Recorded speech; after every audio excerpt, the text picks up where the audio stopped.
ไอ้เนาะตัวใดพิรัตตัวใดสังเกตมือนะคะ FC สังเกตมือของน้องแพนนะคะ คนที่เคยไปด้วยกับแม่บางตลอดแล้วก็ขอช่วงตลอด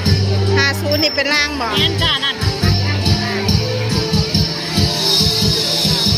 50ล่างนะคะหนึ่งจะทั้งครึ่ง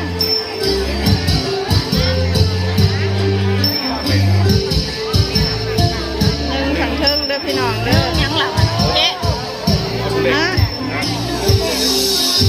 7บ่15ฮะ5115พี่น้อง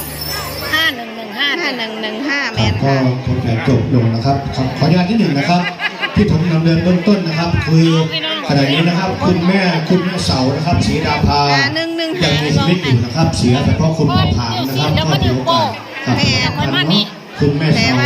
ศรีดาภายังมีชีวิตอยู่ แต่ว่าที่เห็นเนี่ยคือ5115กับพี่น้องเห็นตัวไหนลองคอมเมนต์มาเด้อพี่น้องเด้อ ขาดเทือนที่หนึ่งนะครับก็ขออภัย 5051เนาะ เนาะ